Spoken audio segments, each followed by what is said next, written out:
décidé d'aller faire un petit tour vers Piccadilly Circus, histoire de voir un petit peu les quartiers où l'hôtel était placé. On a fait un petit tour dans le M&M Store et dans le Lego Store, qui est sur Piccadilly Circus. Donc il y a beaucoup de représentations en Lego de certaines scènes d'Harry Potter. Et logique que nous sommes à Londres.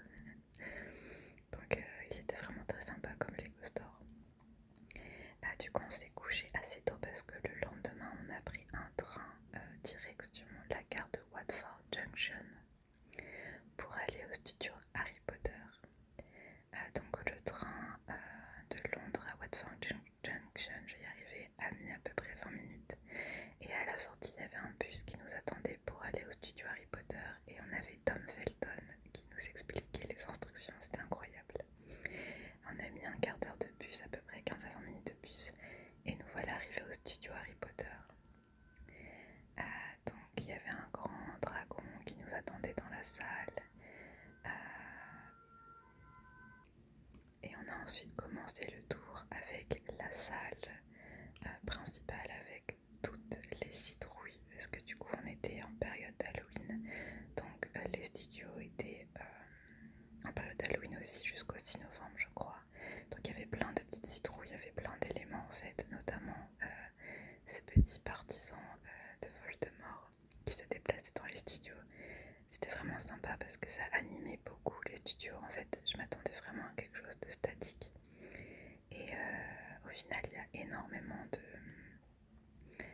choses en mouvement. Comment je vais dire ça Bon, vous avez compris ce que je veux dire. Donc là, on avait la salle des Gryffondor, la salle commune de Gryffondor. Là, on a la salle commune de Serpentard. Et on avait beaucoup de tenues qui ont porté les acteurs et actrices sur les tournages. C'était vraiment intéressant. C'était vraiment incroyable les studios Harry Potter. Ils ont gardé énormément d'éléments de décor. Donc voilà, petite salle commune des Gryffondor. On a l'impression d'y être, c'est incroyable. Donc là, on avait le bureau de Dumbledore, qui était quasi à l'identique. Et si j'ai bien compris ce que nous a expliqué la dame, toutes les peintures en fait dans Harry Potter ont été faites spécialement pour Harry Potter. Et ce sont vraiment des huiles, enfin des peintures à l'huile qui ont été créées pour les films. Mais c'est affolant comme il y en a énormément. Je trouve ça incroyable le taf qui a été fait derrière les films. Donc là on avait la petite maison d'Hagrid. Enfin grande maison d'Hagrid qui était un petit peu en bazar d'ailleurs. Et là on a eu droit à une sorte de petit spectacle, un petit show, des mange-morts, des mange-morts, tout simplement. C'était vraiment interactif. Ah voilà, c'est le mot que je cherchais tout à l'heure, interactif. Et je trouvais ça vraiment vraiment sympa. Après après leur petit show, on a pu prendre des photos avec eux. Donc j'ai un petit selfie avec un mange-mort. Incroyable. Bon là évidemment, je me rends compte que sans les effets spéciaux et sans son, c'est pas terrible. Ça rend vraiment pas terrible, mais je vous laisse imaginer ce que ça rendait à ce moment-là. Donc il nous montrait beaucoup de mécanismes, notamment les mécanismes des portes. Donc voilà, très intéressant. Ah évidemment, il y avait des représentations en taille réelle de la maison des Weasley. Voilà, c'est incroyable. Ça me donne trop envie de me caler dans un canapé là, dans leur maison, de boire un petit thé ou un chocolat chaud. Vraiment, la maison des Weasley, ça a l'air vraiment très très cosy. J'adore. Donc voilà, il y avait la tapisserie, on a les Malfoy qui font peur. Ah, et il y avait cette petite nouveauté, d'après ce que j'ai compris, ça faisait pas longtemps qu'ils l'avaient mis, c'était ce fameux clown dans le 3. Il faisait très très peur, beaucoup plus que dans le film d'ailleurs. Après on s'est fait attaquer par des détraqueurs dans la forêt interdite. Donc voilà, Ça m'a fait un petit peu peur sur le coup. Donc on a pu saluer Buck, qui était... Donc dans la forêt interdite, forcément, on a rencontré quelques petites araignées, un Stycaracorn, qui est vraiment énorme d'ailleurs.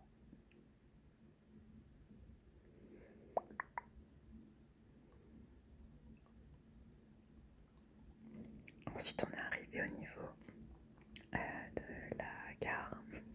Donc on a le Poudlard Express en taille réelle qui est incroyable. Il est magnifique. Littéralement, je l'ai trouvé sublime. Je pensais pas qu'il serait si grand. Et surtout, je ne pensais pas qu'on pouvait rentrer à l'intérieur. Donc ça, c'était trop cool. On pouvait voir chaque wagon. Donc chaque wagon correspondait à un film Harry Potter dans lequel ils sont tournés. Donc à chaque fois, il y avait des petites références. C'était vraiment sympa. Donc là, il y avait des affaires. Et voilà, ça j'adore. Ils avaient reproduit un peu. Et du coup, le petit cœur entre Ron et Lavande. Mais voilà, très très sympa. Après, il était à peu près 13h et du coup on s'est arrêté au petit café, enfin une petite cantine en fait qu'il y avait au studio. Donc moi j'ai pris un burger qui était très bon, un burger végé avec des frites, végétarien. Et je vous montre la vue avec laquelle on a mangé, c'était incroyable. On a mangé à l'extérieur parce qu'il faisait pas très froid. Et vraiment le burger était incroyable. Donc après du coup on a visité les extérieurs, il pleuvait un petit peu mais c'était pas horrible. On a pu visiter la serre avec les mandragores, ça c'était vraiment trop cool. Et on a pu les tirer en fait de terre. Évidemment je ne mets pas le son parce que c'est pas très ASMR, mais elle faisait beaucoup de bruit. C'était vraiment cool qu'on puisse faire ça. En plus je crois que la serre, si je dis pas de bêtises, c'est enfin, comment dire, ça fait pas très longtemps qu'elle est au studio Harry Potter, je crois que ça fait 2-3 ans, c'est assez récent. Mais voilà, c'était vraiment cool. Voilà, je vous le fais une deuxième fois pour le plaisir. Mais malheureusement, vous n'aurez pas le son parce que sinon vous n'allez pas dormir. Donc on a pu voir aussi dans le bus qui est dans le troisième film. Je pense d'ailleurs qu'il doit vraiment rouler. Ça avait l'air en tout cas. Après, on est passé à Private Drive, donc de la petite maison des Dursley. Voilà le 4 Private Drive. Et ils avaient reproduit du coup la scène avec les enveloppes pour Poudlard. C'était vraiment cool. Il y avait la scène évidemment où la tante s'envole dans les airs à Costa Rica. Madeleine qui est par terre. Et la cuisine avec toute la nourriture pour le dîner qu'Harry Potter a sûrement dû préparer d'ailleurs. Voilà, c'était vraiment cool. Les décors sont vraiment très très beaux. Il y avait aussi cette petite scène mythique où Dobby rencontre Harry Potter. Enfin, c'est plutôt Harry qui rencontre Dobby. Et après, c'était un des éléments en fait que j'ai préféré du studio. En fait, on a plein de salles où ils nous expliquent tous les costumes, tous les maquillages, comment ils ont été faits, les masques. C'était vraiment très très intéressant. Il y avait vraiment des grandes salles remplies de ça. C'était vraiment trop cool. Comme ça, on a pu se rendre compte en fait du travail qu'il y a derrière les Harry Potter. C'est incroyable, on s'en rend pas compte, mais le taf, c'était vraiment cool. Et moi qui ai été... Ah oui, la sirène, elle était magnifique. Et on nous a montré aussi comment l'acteur en fait qui jouait Hagrid portait son costume et comment il était aussi grand. Donc c'était super intéressant. Et moi qui étais très fan de Face Off, je sais pas si vous connaissez l'émission où on fait des maquillages en fait pour avec des effets spéciaux. J'ai trouvé ça hyper intéressant. Là on avait le demi-frère de Hagrid, et puis on avait Voldemort en animatronique. C'était vraiment cool. Et du coup il nous explique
salle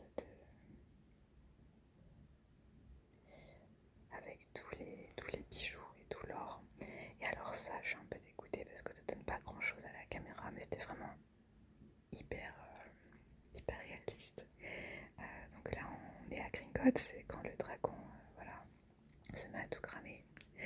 Et vraiment, ça rend pas grand chose à la caméra, mais je vous jure qu'en vrai, c'était vraiment très impressionnant. Donc après, on s'est retrouvés dans Diagonallée.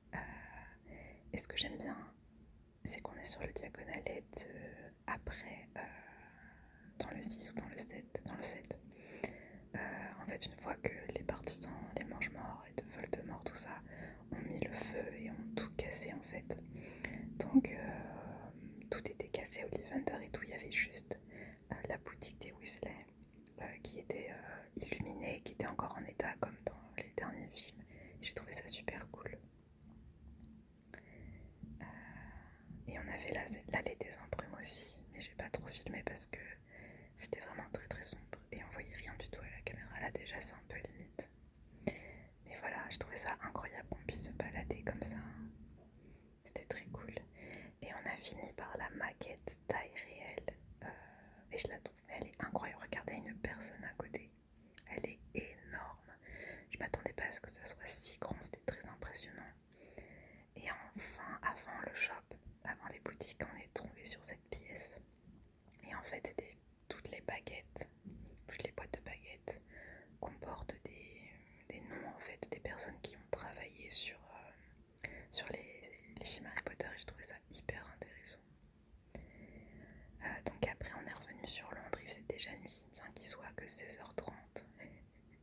Il fait nuit très très tôt à Londres. Donc on a décidé d'aller faire un petit peu les boutiques, vu qu'on était samedi après-midi. Je suis passée par House of Minalima, qui est la boutique de la maison d'édition Minalima, que j'adore et j'avais très très envie d'y passer.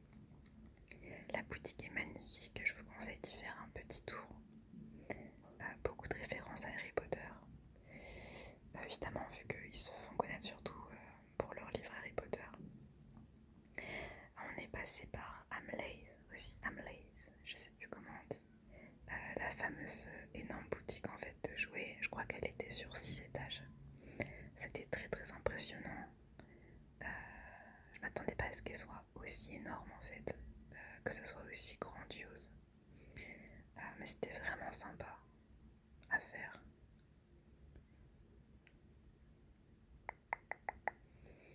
Après, on a marché un petit peu dans Regent Street et Oxford Street pendant la nuit.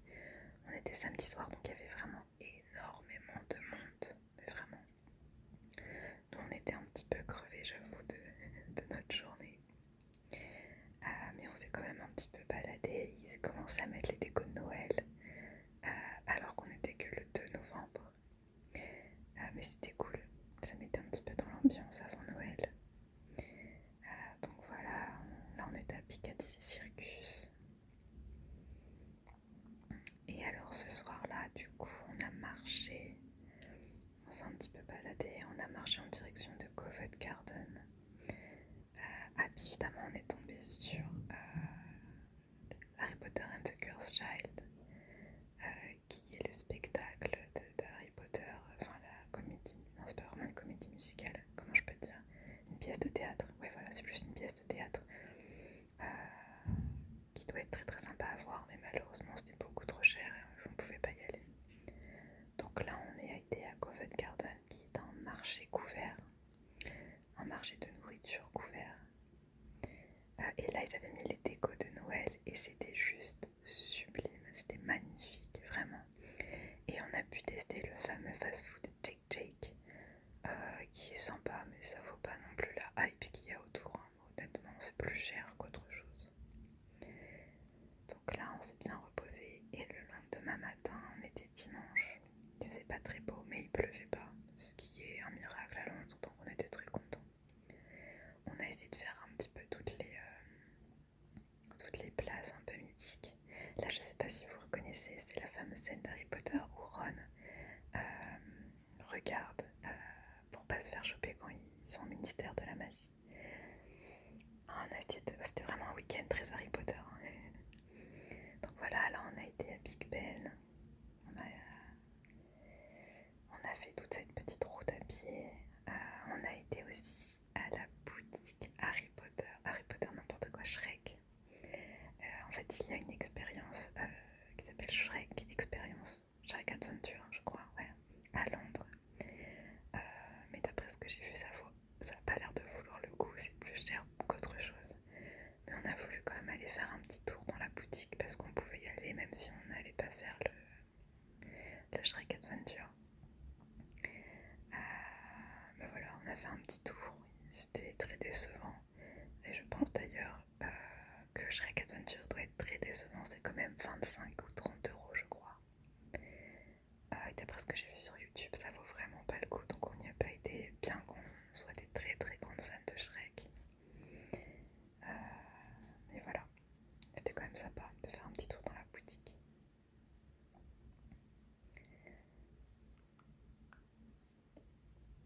Et il y a d'ailleurs un grand siège, le fameux siège de Shrek dans son marais où on peut s'asseoir. Et je trouve ça sympa pour faire une petite photo. Après on est reparti, donc on a marché jusqu'à St James Park. Et en automne, c'est juste sublime. Je pense que Londres, c'est une période à y aller en automne. Ou en hiver, à Noël aussi, c'est très sympa. Mais vraiment en automne, ça donne quelque chose à la ville. Très sympa. Donc on a été à Buckingham Palace. On a été voir la relève de la garde. C'est sympa, mais ça vaut pas le coup de se lever à 8h30 et d'être devant pour voir ça. Honnêtement, on est arrivé pile à l'heure. On était très bien placés, bien qu'il y avait beaucoup de monde. Mais voilà, c'est à faire, c'est quand même sympa. Comme ça, on a vu Buckingham Palace. Mais nous, ce qu'on a préféré, c'est St James Park. Vraiment, le parc est sublime. J'avais l'impression d'être dans Gilmore Girl, si vous connaissez la série. Voilà, ma petite passion pour les écureuils. Du coup, j'ai fait que les prendre en vidéo ou en photo. Ils sont beaucoup trop mignons. Évidemment, il ne faut pas les nourrir. Comme les oies, faut pas les nourrir. Ce monsieur-là n'avait pas trop compris les règles, malheureusement, mais il y a bien des pancartes partout où c'est écrit ne pas nourrir les animaux. Malheureusement, beaucoup de gens le font. Mais vraiment, l'ambiance dans ce parc en automne, c'est sublime.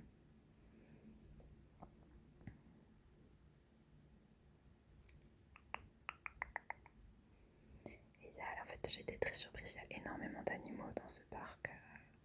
Là, on avait des cygnes. Un très beau cygne. Et après, du coup, on a marché jusqu'à Harrods. Ouais, ce jour-là, on a fait énormément de marches. Parce que c'est quand même un magasin qui est magnifique. Surtout les escalators. Nous, on a fait juste les escalators, pour être honnête. Qui sont sur le thème égyptien. Après, on s'est arrêté à un prêt-à-manger. Je connaissais pas du tout. Bon, j'ai appris après qu'il y en avait aussi sur Paris. C'est beaucoup de sandwichs. Des choses assez rapides. Mais franchement, c'est très très bon. Moi, j'avais pris un petit sandwich au thon et un petit jus cranberry. Après, du coup, on est allé au musée d'histoire naturelle. C'est gratuit. Vous pouvez réserver à l'avance ou alors le jour même. Honnêtement, c'est ce qu'on a fait. Il y avait beaucoup de monde, mais vu que c'est gratuit, ils laissent rentrer tout le monde. Et ils ont même pas vérifié nos billets d'ailleurs. Donc voilà, là il y avait. On était dans la partie dinosaures. Je vais pas vous mentir, j'étais un peu déçue de ce musée. Je l'ai pas trouvé incroyable.